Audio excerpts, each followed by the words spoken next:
Ketemu lagi dengan saya yang sudah tidak menjual kerak telur. Lagi di mana nih? Kita lagi di salah satu mall tertua di Indonesia. Mall pertama. Iya. Trivia. Kita mau bahas film Koki Cilik dari MNC Pictures, sutradari oleh Iva Isfansya. Ceritanya tentang Bima, seorang anak laki-laki yang punya seorang ayah. Itu dia koki, dia pengen banget masuk cooking camp. Terus dimasukin lah dia sama ibu dan keluarga pasarnya. Iya. Gitu. Jadi akhirnya masuk ke dapat bantuan lah ya. camp. Bantuan lah, masuk dan ingin memenangkan kompetisi cooking camp itulah.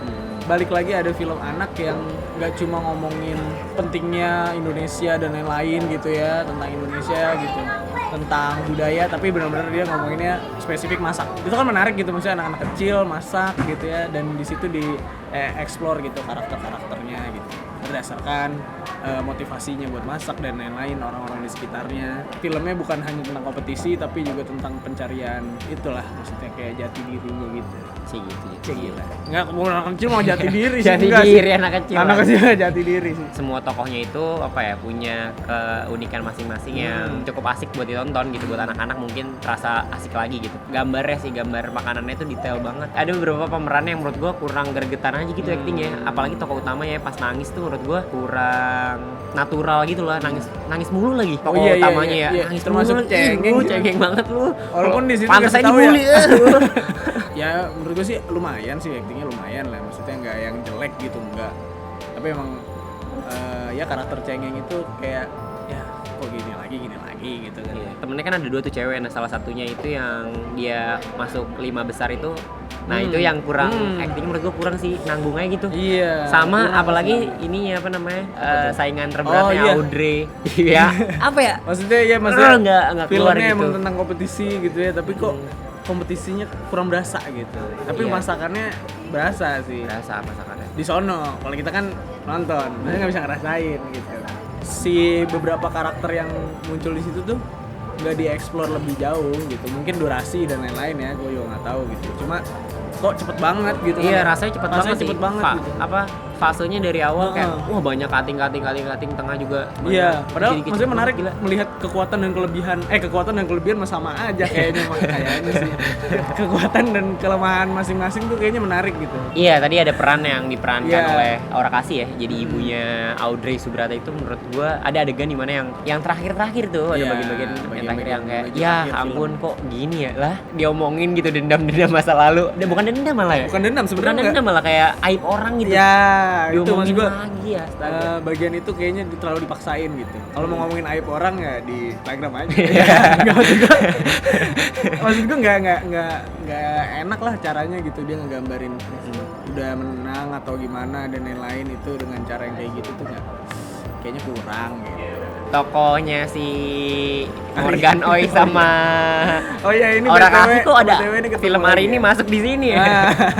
Iya, ketemu setelah berapa puluh tahun di sini ketemunya ya. Jadi koki dia. Aura Kasih, Morgan, Ringo, itu nggak terlalu mengganggu lah, enak gitu tetap. Udah asik nih kalau dibandingin dengan film Kulari ke Pantai. Iya, karena waktunya berdekatan gitu ya. Dan film anak-anak juga. Sama punya kelebihan ya masing-masing gitu. Kalau misalnya film-filmnya Riri Riza kayaknya ceritanya perjalanan gitu ya, petualangan gitu. Ada yang dicari melalui perjalanan gitu. Kayak Petualangan Sherina atau Laskar Pelangi gitu.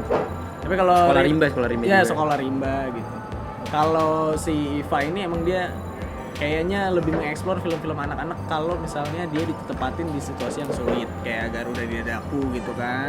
Terus ada film pendeknya dulu tentang ujian nasional gitu, kayak gimana sih kalau anak kecil ditempatin di posisi yang sulit gitu. Tapi ya sama-sama seru, dua-duanya gue suka. Dan syukurnya sih rame ya yang nonton. Nah, syukurnya alhamdulillah sih rame. Ternyata mungkin film anak kedepannya bakal ada lebih banyak lagi sih. Ini kayak mungkin kemarin gitu ada Naura itu kan, dan Geng Juara yang sempat kontroversial gitu. Sekarang ada lagi film anak Petualangan Mencari Petir. Iya, Petualangan Petir. Pas gue penayangan pun orang-orangnya rame sih, anak-anak terutama ya, maksudnya keluarga sama anak-anak yang datang dan cukup antusias gitu dengan ketawa, dengan Kita jadi ngomongin konteks sosialnya ya. Iya, konteks di luar filmnya. Iya, seru juga. Iya, maksud gue, tapi jadi film anak-anaknya cilik seru gitu.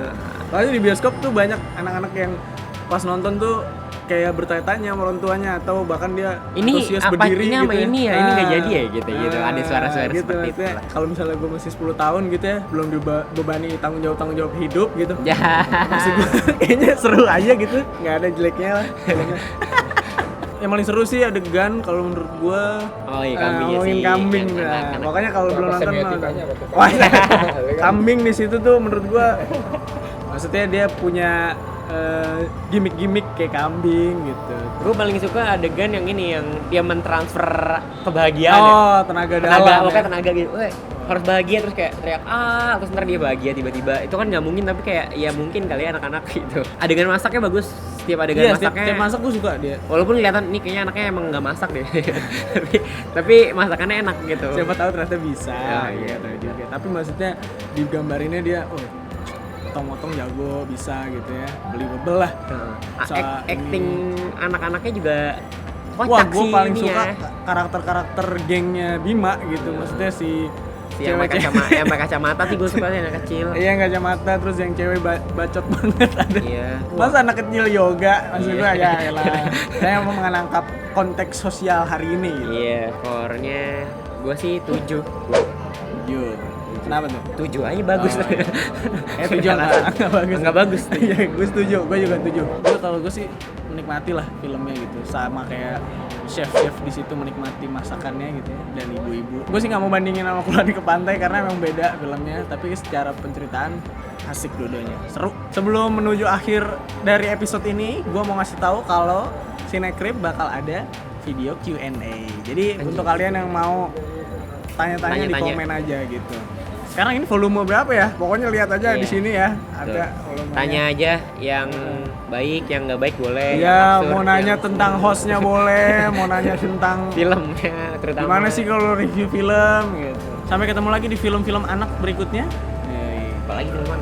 Nggak tahu lah, pokoknya kita cari lah. Hereditary film anak aja. Ya udah. Gitu intinya. Sesat. Sampai ketemu lagi di episode berikutnya. Bye bye.